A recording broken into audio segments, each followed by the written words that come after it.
하나님 말씀 보시겠습니다. 하나님 말씀 마태복음 7장 22절부터 23절까지입니다. 그날에 많은 사람이 나더러 이르되 주여 주여 우리가 주의 이름으로 선지자 노릇하며 주의 이름으로 귀신을 쫓아내며 주의 이름으로 많은 권능을 행하지 아니하였나이까 하리니 그때에 내가 그들에게 밝히 말하되 내가 너희를 도무지 알지 못하니 불법을 행하는 자들아 내게서 떠나가라 하리라. 아멘. 제가 예전에 한번 말씀드렸듯이 어렸을 때부터 참 신기한 게 있습니다. 마술을 보게 되면 다른 마술들 여러 가지가 있겠지만 비둘기로 딱 갑자기 뭐 손에서 나오던 뭐 안주머니에서 나오던 마술사에 의해서 갑자기 비둘기가 튀어나오는 것을 보면 참 신기하고 놀래고 진짜 비둘기가 갑자기 생겨났을까라는 생각을 어렸을 때부터 해봅니다. 지금도 신기해요. 어른이 되어서도 마술을 뭐 영화를 TV를 보든 직접 보든 또 직접 한번 봤는데도 진짜 그 앞에서 갑자기 비둘기가 튀어나와가지고 깜짝 놀랐습니다. 그게 속임수든 뭐든 저한테는 아직도 비둘기가 나온다는 것은 참 대단한 일들이다 생각을 해요. 오늘 제목을 한번 붙여봤습니다. 하나님께서 함께 하신 사람은 하고 뒤에를 여러분 적지 않았어요. 한번 따라해 볼까요? 하나님께서 함께 하신 사람은 금가루, 금리빨 믿지 않고 찾아다니지 않습니다. 아멘.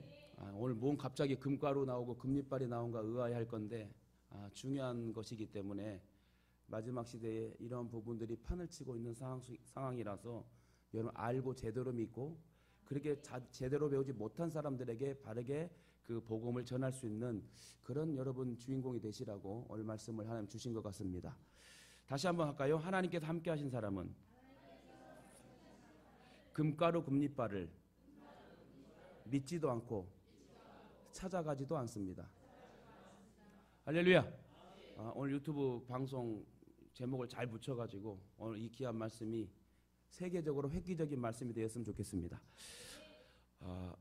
어떤 분이 이러한 짓을 하는 것을 보고 이러한 짓이 뭐죠? 금가루가 나타났다, 뭐 보였다, 금리빨로 바뀌었다, 아말감이 금리빨로 바뀌었다, 14K가 순금으로 바뀌었다, 또 금가루가 떨어졌다, 내 손에 묻었다.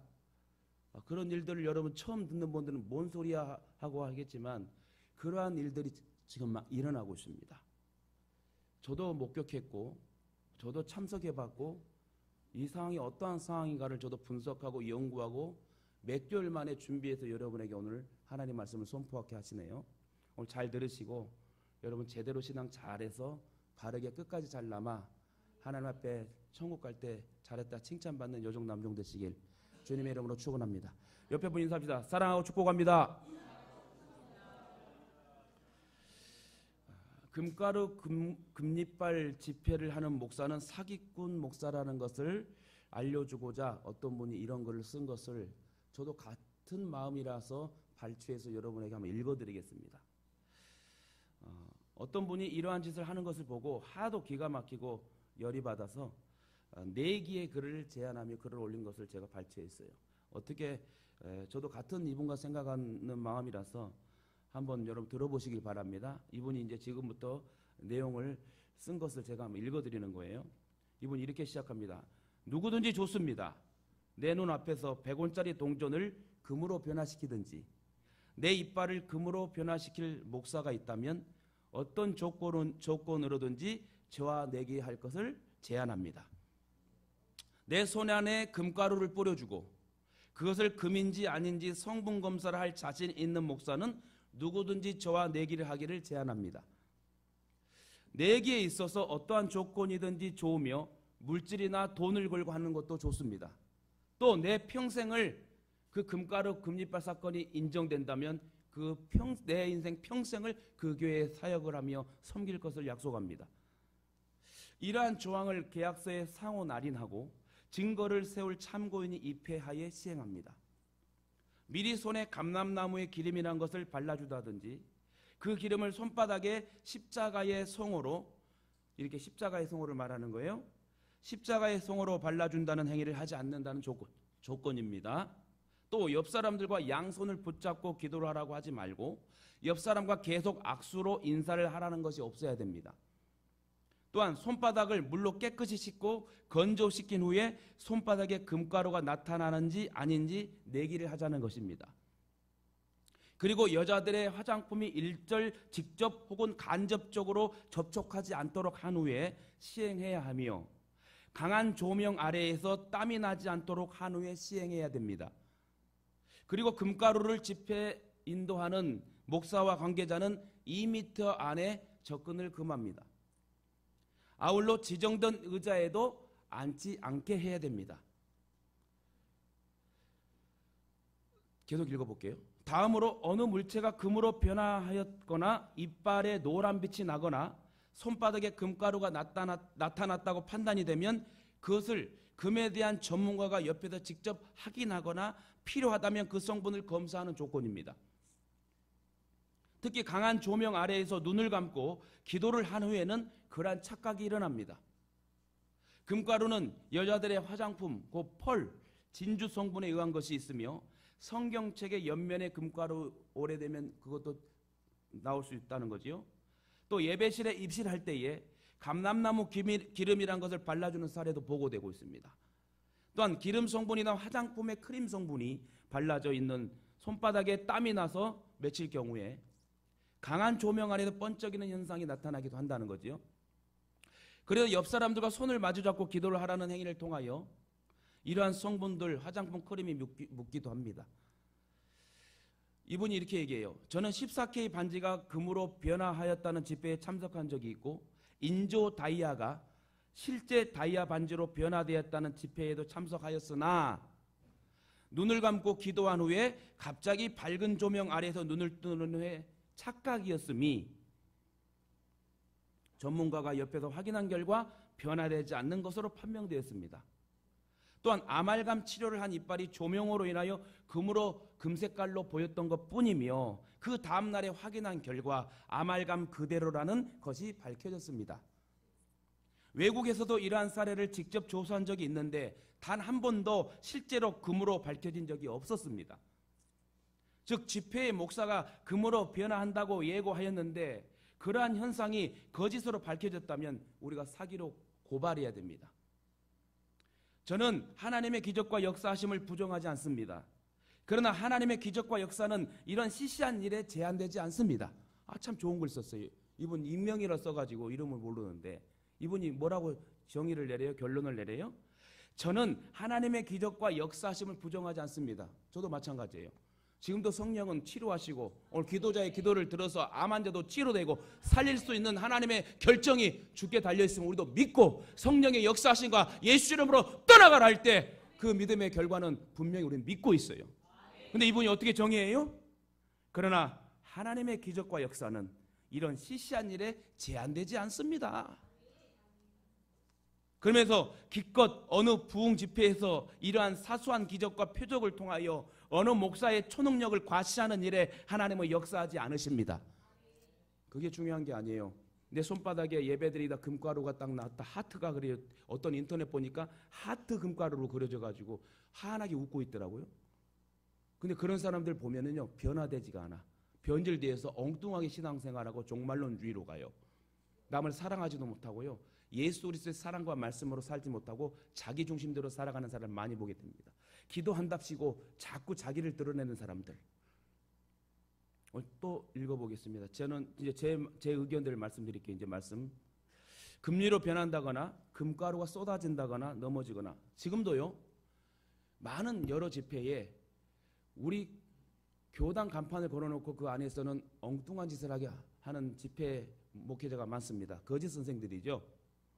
거기 가서 성도들이 막 우르륵 저기 금가루가 내려온다고 하면 우르륵 뛰어나고 이거는 뭐 소떼도 아니고 돼지떼도 아니고 어떻게 사람이 이렇게 무지할 수 있을까요? 여러분 사람은 단순해요. 그래서 어떻게 된다고요?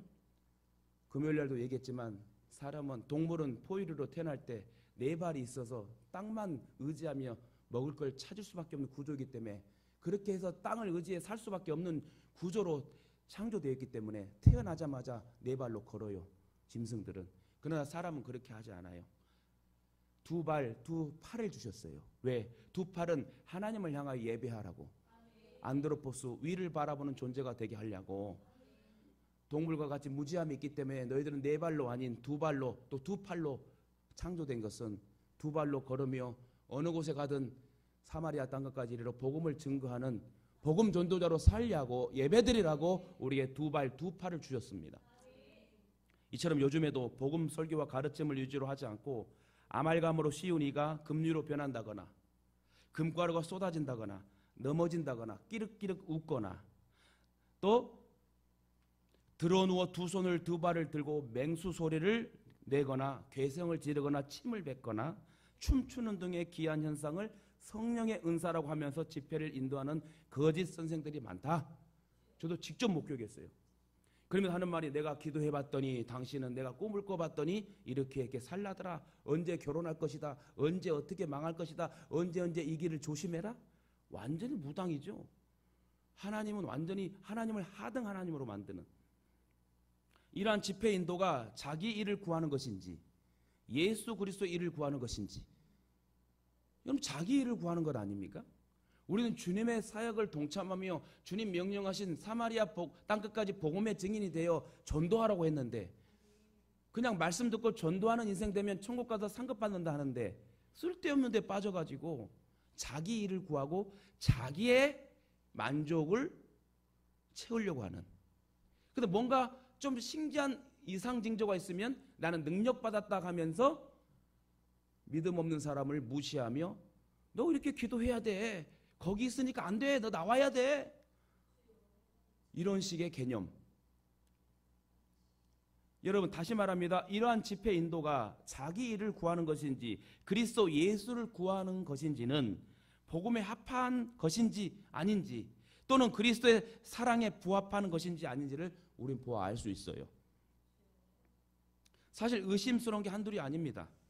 집회 중에 그런 기이한 현상들을 통해 정말 불치의 환자가 심리적인 작용에 의해 반짝하는 것이 아니라 왕쾌가 되게 하거나 그리스도의 복음이 핵심인 성경 말씀에 더욱 열심케 함으로 우리의 믿음이 막 돈독해 되어서 바르게 수평의 십자가 사랑을 증거하며 하나님만을 사랑하는 행위로 나아간다면 믿을 수 있어요. 또 사랑과 겸손으로 교만이 아닌 화평케 하는 직책을 더욱 든든하게 하는, 겸손하게 주님을 드러내는 그런 여러분 변화되는 모습이라면 성령의 역사겠죠.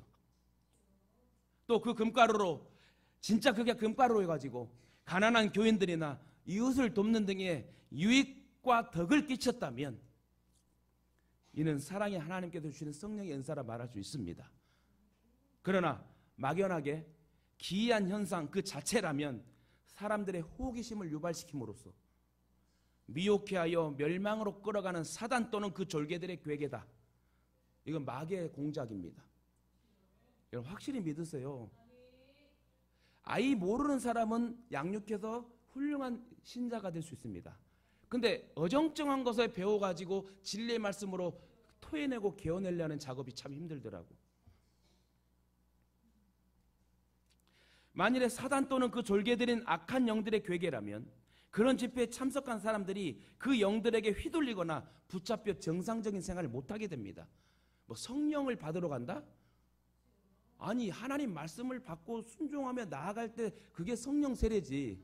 내가 막 불 떨어져서 내 바닥이 막 뜨거워서 막 팔딱팔딱 뛴다는 게 성령 세례를 받는 부분입니까? 우리 하나님은 그런 무당같이 역사하는 하나님이 아니다. 물론 초자연적인 환경에서 예수 그리스도를 알게 하고 드러나게 하고 믿게 하려고 하는 초자연적인 사건은 일어나기도 합니다. 그렇게 악한 영들에게 사로잡히고 정신을줄을 놓쳐버리면 가족과 주변인까지 고통에 시달리게 되는데 그 책임을 누가 어떻게 질 것인지 정말 심각한 문제가 아닐 수가 없어요. 또한 금가루가 진짜 금이 아니라면 신실한 하나님께서 비롯된 현상이 아니라 거짓의 아비인 사탄에게서 비롯된 것으로 우리는 확실히 보아야 된다. 어떤 사람이 이러한 집회에 참여했다가 민망해서 그냥 쓰러졌다고 그래요. 또 어떤 집회에? 이마에 안수를 받으면서 넘어지거나 이마를 미는 손바닥 힘 때문에 넘어지는데 뒤에서 구경만 하다가 하도 다 쓰러지니까 민망하다가 민망한 상황에서 스스로 누웠다고 그래요. 제가 그랬어요. 제가 그랬어요. 그리고 쓰러질 그건 두 번째 내가 그냥 쓰러졌고, 첫 번째는 앞에 사람이 막 이마에 미니까 막 뒤에 쓰러지더라고요. 저도 가서 그냥 그 목사님 눈을 봤는데 저를 막 등치가 그때 컸잖아요. 딱 하는데 세 번을 미는데 이분이 쓰러질 것 같아갖고 제가 쓰러져줬어요. 그때. 그 두 번째는 계속 쓰러지네. 멀거니 보니까 나도 그냥 자동으로 쓰러져야 되구나. 바보 같은 생각을 한 거죠. 그때 제가 진리의 말씀을 확실히 알았다면 제가 한마디 했겠죠. 저는 오늘 이렇게 말씀드리는 부분은 성령의 역사를 너는 믿지 않는다, 끝났다고 얘기한다는 건 아니에요.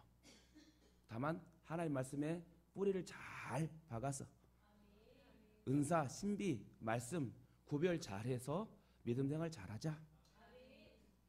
새로운 성도들이 왔는데 새신자 교육을 해서 교회관, 예배관, 구원관, 기독론 이런 것들을 차근차근 차츰 이렇게 알려주고 인격적인 하나님을 소개해야 되는데 오자마자 너 눈 똑바로 귀신 들렸네 이러면 되겠어요? 제가요 전도사 때요 어디 땡땡 수양관을 갔는데 엄청 큰, 여러분 아는 수양관, 엄청 큰 수양관인데 거기 가서 제 별 상황을 다 봤잖아요. 한 200명이 막 바닥에 누워서 침 뱉고 막 까락까락 막 짐승 소리 내고 소 울음 소리 내고 완전히 돼지판 소판이야. 깜짝 놀랐어요. 막 내가 소름 끼쳐갖고 도망간 것도 아니고요. 저를 그렇게 갈아간 사람에게 내가 엄청 뭐라 했어요. 저게 뭐 하는 거냐고. 이게 사람이 할 짓이냐고. 이게 예배냐고. 말씀의 혼잡과 영적 혼란이 극을 향해 치닫는 현상을 보이는 이 시대에는 더욱더 주 예수님이 머리이시고 구원받는 자들이 지친 교회 중심의 믿음으로 굳게 지켜 바로 서야 됩니다. 그리고 신학자나 교육자는 무엇보다도 기도에 더욱 힘써야 하고 많은 주석서들과 성경 대백과사전들과 성경적인 설교들과 신학 서적들을 섭렵하면서 그리스도의 복음을 보다 더 깊고 보다 더 넓게 탐구하고 연구해야 되고 저 또한 목사로서 그냥 재탕하는 설교가가 아니라 또 다른 귀한 하나님의 진리의 말씀에 역사적, 문자적, 상징적인 부분을 잘 해석하고 연구해서 바른 설교를 해야지 저도 하나님 앞에 책망받지 않는 거겠죠. 또한 복음이 아니거나 복음 같으나 아닌 것들을 배제하고 오로지 복음을 선포하며 가르쳐야 될 것입니다. 특히 신학자나 교육자나 성도들은 스스로 영분별 은사가 없다고 판단이 서면 그러한 이상한 성령 은사 집회에 참석하지도 말고 거기서 발간한 책도 접하지 마라. 왜냐하면 사단이나 그 졸개들인 더러운 영들을 이길 인간은 없어요. 무슨 재간으로 이겨요? 내가 깨어있지도 못하고 바르게 알지도 못하는데 100% 넘어가죠. 어렸을 때 여러분 내가 누구누구야 과자 사줄게 하고 하면 아이들 따라와요 안 따라와요? 똑같이 이렇게 따라다니는 상황밖에 안 되는 것이에요. 내가 깨어있지 못하면. 대표적 인물들이 여러분 이러한 집회를 인도하는 단체가요. 비냐드, 알파코스, 신사도 운동에 속한 인사들이에요. 그 대표적 인물들 보세요. 피터 와그너, 토마스 주남, 존 아노, 체안, 마이크 비클, 또 제임스 라일, 폴 카인, 타드 너무 많네요. 여러분 지금 제가 교회가 부흥이 안 된다 해서 이런 상황으로 모집은 할 수 있어요. 내가 미쳤거나 내가 돈에 눈이 멀었거나 내가 어떻게 사단에게 완전히 사주를 받는 그런 상황이라면 그렇게 할 수 있어요. 근데 그게 주님이 원하시는 거예요? 하나님이 함께 하시고 원하시는 사람은 이런 사람이 아니에요. 세계적인 여러분 신유 사역자였던 여러분 아시다시피 고 현신의 권사님 아실 겁니다. 저는 잘 모르는데 되게 저 윗대 어르신들 보는 목사님들은 되게 유명한 분이라고 하대요. 세계적인 신유 사역자였던 고 현신의 권사님의 입신시 주님의 반응이 여러분 입신 알죠? 막 기도하다 보면 막 쓰러지고 막 천국 갔다 왔다. 그 입신시 반응에 현신의 권사님 깜짝 놀랐죠. 어떻게 해요? 입신시에 주님이 어떻게 말했느냐? 나는 널 모른다 그랬대요.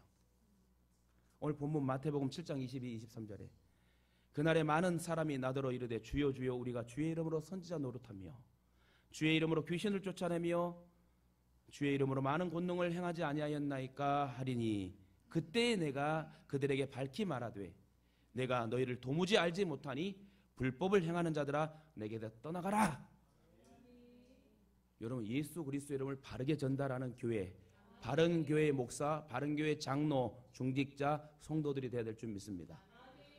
지금도 그러한 일들이 많이 일어나고요. 하도 부흥이 안 되니까 이 방법 저 방법 다 무당같이 소개하고 와서 이상한 짓 많이 합니다. 너무너무 많아요.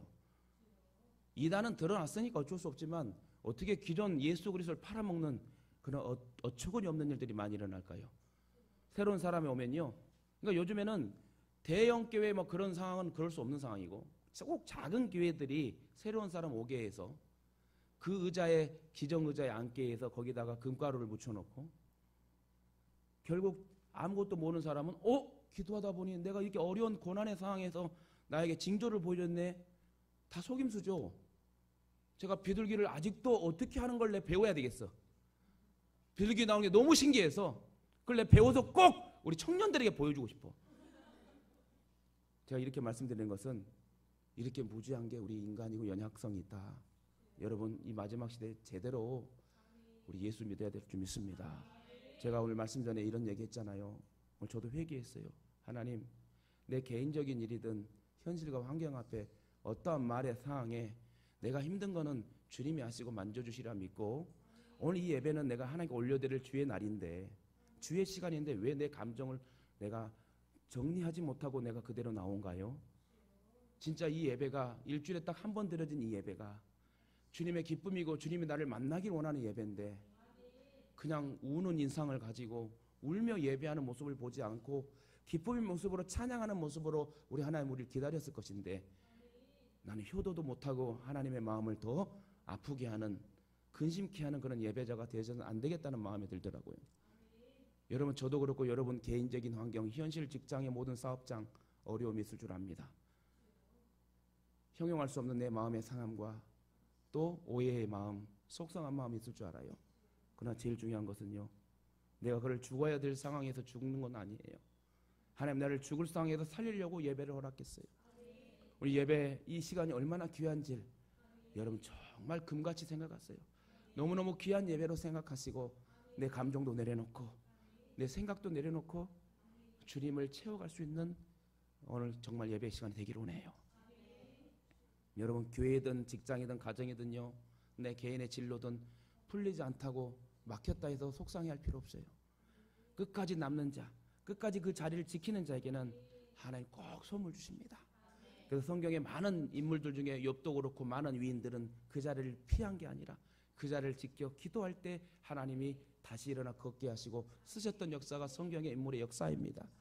여러분 하나님을 조소하지 말고 조롱하지 마세요. 하나님을 무시하지 마세요. 하나님은 나를 창조한 하나님이에요.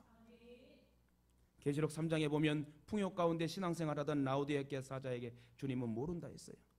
그러나 고난 가운데 있는 서문학교의 사자에게는 난 너를 안다라고 얘기합니다.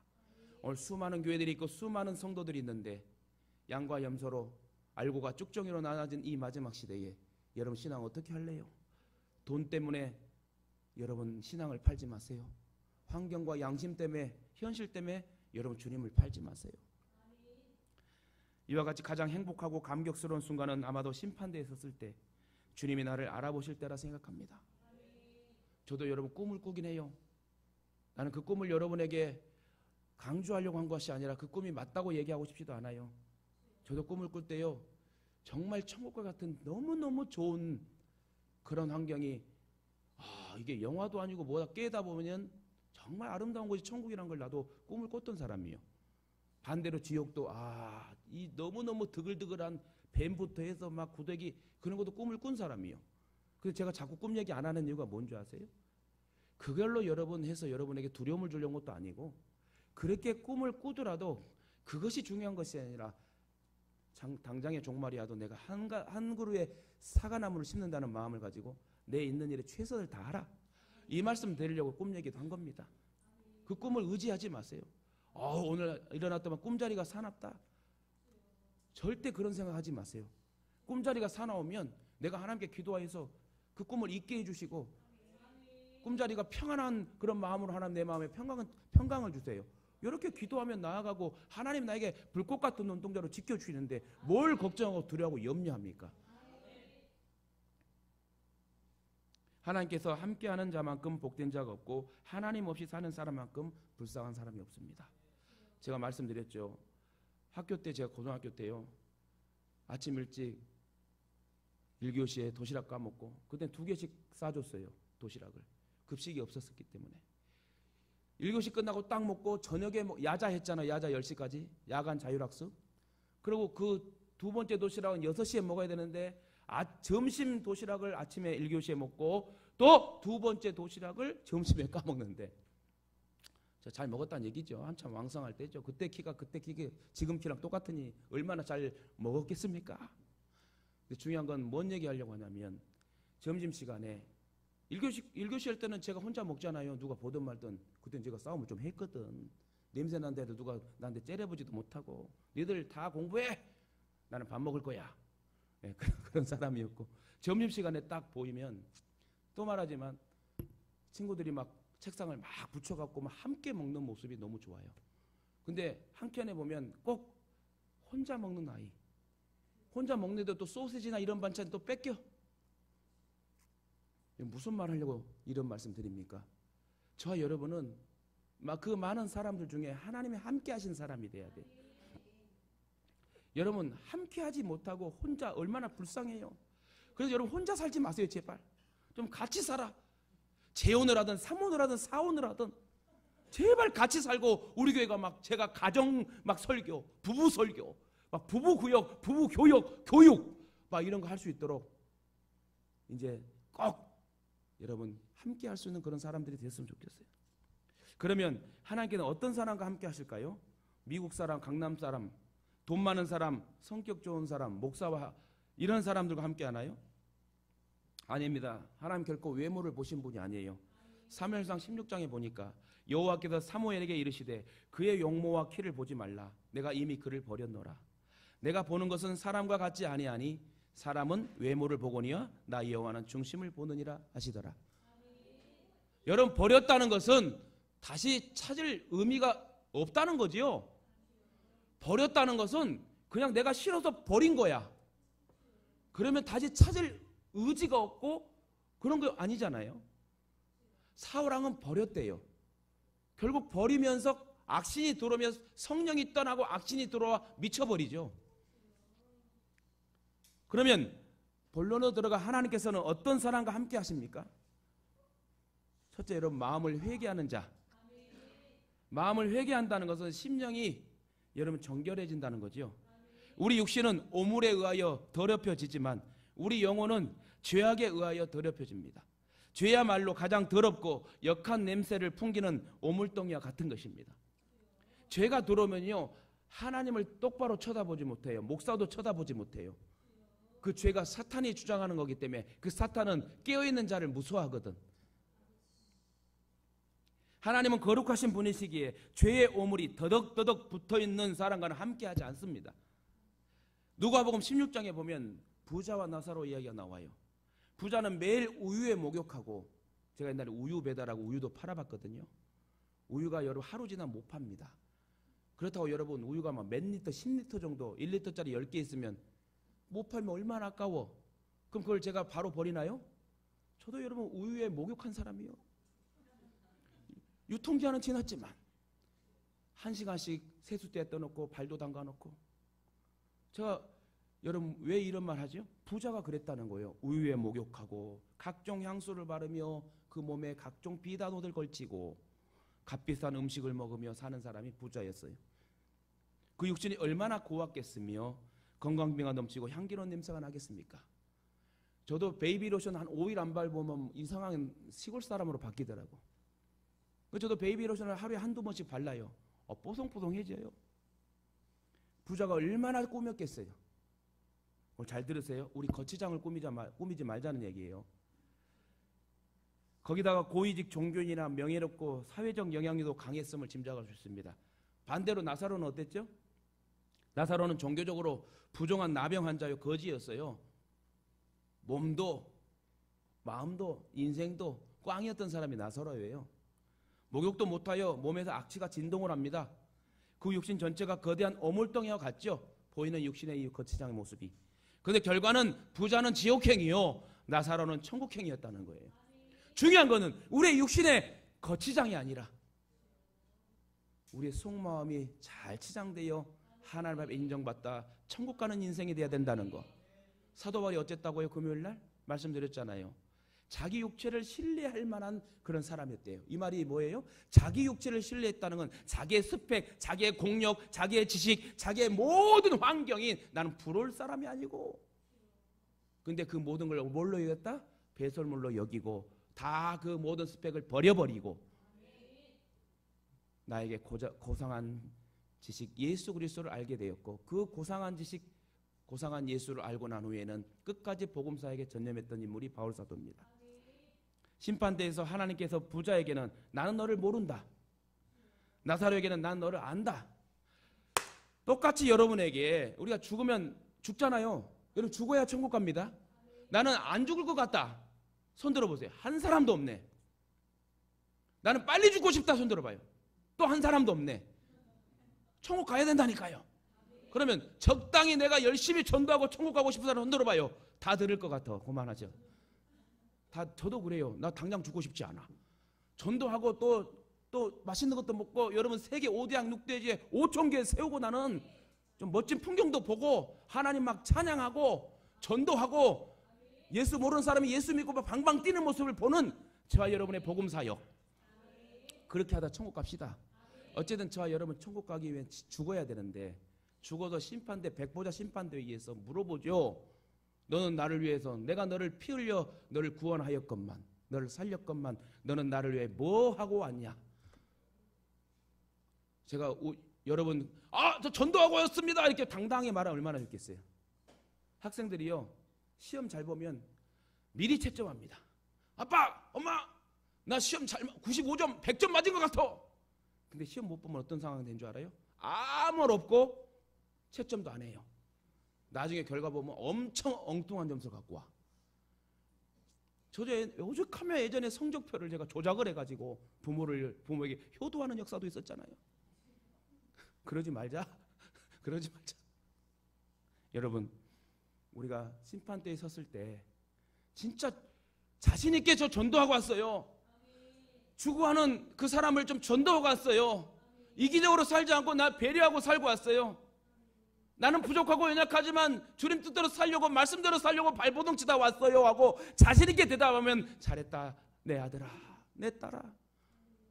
그것도 못하고 아무것도 못하고 주님이 그 속상한데 난 너를 모른다고 한다면 얼마나 안타까워요. 그건 지옥이거든.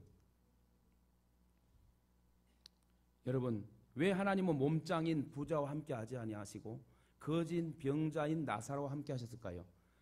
그 해답은 누가복음 17장 30절에 회개하라는 단어에 찾아볼 수 있어요. 저와 여러분은 죄질 수 있습니다. 그러나 그 죄에 대한 결과는 보응이 있기 때문에 죄짓지 않아야 되지만, 내가 다시 그 죄를 회개할 때 하나님 나를 쓰시는 분이고 용서하신다. 회개는 예수님의 보혈로 우리의 심령 마음을 깨끗게 하는 게 회개입니다. 저와 여러분 지금까지 나이를 먹고 살면서 이상한 일들, 이상한 죄들, 생각들, 알게도 모르게 모든 죄들을 너무너무 많이 지었을 거예요. 화를 내고 욕하고 두드러 패고 뭐하고 진짜 남을 속이고 사기치고 나만 생각하고 이런 모든 것도 다 죄잖아요. 마음속으로 누구를 살인하는 것도 죄고, 부자는 각종 온천수로 육신을 씻을 줄은 알았지 자기의 심령의 마음을 눈물로서 씻을 수 있는 방법을 몰랐던 것 같아요. 그러나 나사로는 비록 육신적으로는 비천하게 사나 날마다 자신의 마음을 눈물로 회개하며 씻었다. 사랑하는 가족 여러분, 누가 지혜로운 사람입니까? 썩어 없어질 육신을 가꾸는 사람입니까? 아니면 영원히 쇠하지 않을 영혼을 가꾸는 사람이 있겠습니까? 심판대에서 주님께서 대하는 나는 나의 육신이 아닌 나의 영혼이란 것입니다. 신랑 되신 예수님을 맞이하기 위하여 날마다 우리는 우리의 영혼의 때를 참회의 눈물로서, 회개의 눈물로서 자꾸 닦아내야 돼. 하나님이 구하시는 제사는 상한 심령이래요. 이 말이 무슨 말입니까? 회개하는 눈물의 심령을 받으신다.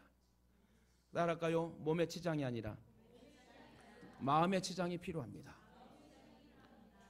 할렐루야.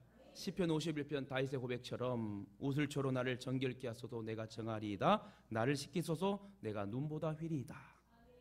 이렇게 고백하는 저와 여러분 되시기를 주님의 이름으로 축원합니다. 두 번째, 하나님께는 어떤 사람과 함께 하십니까? 하나님 말씀에 순종하는 자에 함께 하신대요. 하나님께서 시내 산에서 강림하실 때 천지 만물이 두려워 떨었습니다. 그토록 거룩하게 살았던 이사야도 하나님의 형상을 보고 이렇게 탄식하들 절규했지요. 화로다 나여 망하게 되었도다. 나는 입술이 부정한 사람이요, 나는 입술이 부정한 백성 중에 거주하면서 만군의 여호와이신 왕을 배웠음이로라. 여러분, 예전에 성경을 기록했던 사람이 어떻게 했다고요? 야훼 하나님 나오면은 쓰기 전에 목욕 제기하고 딱 그 정결한 마음으로 쓰고, 또 야훼 하나님이 나오면 또 목욕하고 와서 또 쓰고. 근데 지금 시대에 저와 여러분들은 물론 잘하고 있지만 좀 이러한 부분에 하나님을 경외하고 말씀에 순종하고 하나님을 두렵고 떨리는 마음으로 나아가는 모습이 아니라 그냥 너무 하나님 평안을 너무 많이 주셨는지 두렵고 떨리는 마음이 하나도 없어. 하나님을 조금 경외하는 마음, 경외란 거는 두렵고 떨리는 마음이라고 하거든요.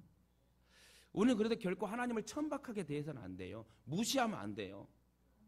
하나님을 하인 다루하는 기독교인들이 많아요. 잠언서에 보니까 여호와를 경외함이 지혜의 근본이라, 여호와를 두렵고 떨리는 마음으로 섬기는 게 근본이래요. 우리 모두가 하나님의 자녀되어 은혜를 입고 지금 살아가고 있어요. 지옥 갈 것을 천국으로 여러분 기회를 얻었어요. 이럴수록 더욱 우리 하나님께 더 예의를 갖추고 날 구원하신 하나님 독생자 예수를 찬양하며 나아가야 될 우리의 인생이 되기를 주님의 이름으로 축원합니다. 마지막으로 하나님 어떤 사람과 함께 하시냐? 마음이 겸손한 자와 함께 하신대요. 세상은 능력 있는 자를 찾지만 하나님은 겸손한 자를 찾으세요. 모세는 40대 폐교와 능력이 최고조에 달했던 사람입니다. 왕정 생활을 했었고 얼마든지 자신이야말로 이스라엘 백성들은 가나안 땅으로 인도할 수 있다고 생각을 했어요. 그러나 결과는 사람을 죽이고 광야로 도망가는 신세가 됩니다. 이는 하나님이 함께 하시지 않은 거예요. 왜요? 자기 멋대로 사니까. 하나님 이 길로 자꾸 오라고 하는데 자기는 반대 길로 가. 요나처럼 니느웨 성으로 가야 되는데 다시스 병을 타고 하나님의 마음을 말씀을 순종치 못해. 자기 생각이 앞서 자기 일을 이루려고 해. 사랑하는 가족 여러분, 하나님께서 함께 하시면 안 될 일도 됩니다. 죽은 자도 살리시고 오늘 기도자의 기도처럼 병마에 시달린 죽을 자도 살리시는 역사가 있어서 복음을 모르는 자에게 간증의 역사로 효과로 나타내실 분은 하나님이기 때문에, 그런 거로 지식과 학벌과 재물과 명예, 힘 있는 사람들보다 비록 그런 것은 없어도 하나님께 함께 하시는 그 겸손함과 온유의 사람, 하나님은 마음이 가난한 자, 즉 겸손한 자를 불쌍히 여기고 그를 사용하신대요. 그래서 고린도전서 1장 27절 9절에 보니 하나님께서 세상에 미련한 것들을 택하사 지혜 있는 자를 부끄럽게 하려 하시고 세상에 약한 것들을 택하사 강한 것들을 부끄럽게 하려 하시며 하나님께서 세상에 천한 것들과 멸시받는 것들과 없는 것들을 택하사 있는 것들을 폐하려 하시나니 이는 아무 육체라도 하나님 앞에서 자랑하지 못하게 하려 하심이라. 여러분, 저와 여러분 자랑하면 안 돼요. 우리 육체를 자랑하면 안 돼요. 사도 바울처럼 육체를 신뢰할 만한 것들 다 배설물 여기고 나를 구원하신 예수 그리스도를 가장 고상한 지식의 예수로 인정하며 찬양하고 예배한다면 하나님 기필코 우리와 함께 하시고 능력을 주실 줄 믿습니다. 신앙생활이 무엇입니까? 신앙생활이 무엇입니까? 내가 하나님을 위하여 무엇을 많이 하는 게 아닙니다. 신앙생활이란 하나님께서 나를 위하여 무엇을 하시는 것입니다. 하나님은 사람을 통해 역사하세요. 환경을 통해 역사하세요. 그 환경을 뒤집어 엎기까지는 하나님 택한 백성을 훈련시켜 사용하십니다. 그것을 인정하고 받아들이는 것이 신앙생활이다. 사랑하는 가족 여러분, 하나님께서 우리에게 요구하시는 것은 물질이나 지극정성이 아닙니다. 우리의 깨어지고 부서진 마음, 겸손한 마음, 낮고 낮은 마음입니다. 내려놓음을 원하신다는 거예요. 하나님께서 제일로 싫어하는 사람은 자기 의로 충만한 사람들, 바리새인 같은 사람들. 누가복음 18장의 바리새인과 세리의 기도에서도 세리의 기도에 저 기도가 은혜가 된다. 가인과 아벨의 제사에서도 초라한 아벨의 제사를 연락했습니다. 사랑하는 가족 여러분, 심령이 부유하면 안 됩니다. 심령이 가난할 때, 우리의 마음이 겸손할 때 하나님께서 함께 하시고 천국이 임한다는 거예요. 심령이 마음이 부유한다는 것은 마음이 세상 것으로 가득하다는 거예요. 육신의 정욕과 안목의 정욕과 이생의 자랑, 방탕함과 술취함과 생활의 염려와 재리의 유혹이 가득하다. 또한 여러분 교만하면 안 된다고 그랬어요. 신명기 18장 12절에 보니까 내가 먹어서 배불리고 아름다운 집을 짓고 거하게 되며 또 내 우양이 번성하며 내 은금이 증식되며 내 소유가 풍부하게 될 때에 두렵건대 내 마음이 교만하여 내 하나님 여호와를 잊어버릴까 하노라. 물질 만능주에 살고 있어요. 돈이 좋아요. 좋기는 돈으로 잘 활용하여 하나님의 영광을 드러낼 복음 전도 사역을 한다면 너무너무 좋은 돈이고 물질인데 그걸 나를 치장하고 육신에 신뢰할 만한 것들을 찾으는 써버림이라면 여러분 하나님 기뻐하지 않을 것입니다. 물건도 하나님이 그렇게 쓰실 때에 여러분 주신다고 저는 생각을 해요. 말씀 맺겠습니다. 느부갓네살 왕은 바벨론 성을 바라보면서 마음이 교만해집니다. 아, 이 성들이 너무 멋지지 않냐? 여기서 저 끝까지 내 땅이다 했을 때 어떤 일이 일어납니까? 귀신이 들려갖고 7년 동안 들짐승과 함께 소처럼 풀을 뜯으며 사는 징벌을 받게 됩니다. 역사에 기록됐어요. 내가 지어내는 거 아니에요. 느부갓네살 왕이 자기가 지었던 모든 영토 확장과 성들을 보고 와, 저거 대단한, 내가 했어, 내가. 그러자마자 어떤 일이 일어났다고요? 갑자기 미쳐버려요. 그리고 7년 동안 소와 같이 풀 뜯다가 죽어버립니다. 왜 하나님은 우리의 마음이 가난해지기를 원합니까? 왜 겸손하기를 원합니까? 그것은 하나님으로 채워지기 원해요. 불교와 기독교의 차이가 무엇인 줄 아세요? 불교는 비우는 진리는 있으나 채우는 진리가 없어요. 그러나 기독교는 우주와 같은 심령을 채울 수 있는 그 어떤 것도 존재하지 않기 때문에 기독교는 비움과 함께 분명한 채움의 진리가 있다. 분명히 내려놔야 돼요. 왜요? 주 예수 그리스도로 채우기 위해서. 사랑하는 가족 여러분, 물질적으로 궁핍하고 몸도 아프고 하는 일도 잘 안 돼요. 심령이 공고하십니까? 그렇다면 하나님께서 함께 하실 수 있는 최적의 환경, 힘차게 하나님 부르십시오. 하나님께 예배하십시오. 말씀에 순종하고 내 마음이 겸손해지고 그 말씀을 듣고 보니 내가 죄인이었네, 내가 나쁜 마음을 먹었네, 내가 오해했었네, 내 감정의 기복이 아직도 말씀을 통해 내가 변화되어야 되는데 내가 변화되지 못했네 하고 나를 쳐서 회개하는 그런 심령이 될 때 하나님 함께 하신다는 거예요. 하나님 어떤 사람과 함께 하신다고요? 마음이 가난한 자, 겸손한 자와 함께 하시고 회개하는 자와 함께 하신대요. 또 하나님 말씀에 온전히 순종하는 자와 함께 하신대요. 이와 같이 저와 여러분도 하나님 함께 하시는 복된 주인공 되시길 주님의 이름으로 축원합니다. 절대로 금가루, 금리빨, 여러분 이제 말 안 해도 알잖아요. 엉뚱한 일이란 거. 그 부분 오늘 말씀을 접해서 하나님 함께 하신 사람은 금리빨, 금가루를 쫓아가는 게 아니라 내 있는 일주에 최선을 다하며 예배하는 자를 하나님 원하시고 함께 하신다. 그런 복된 주인공 되시길 다시금 주님의 이름으로 축원합니다.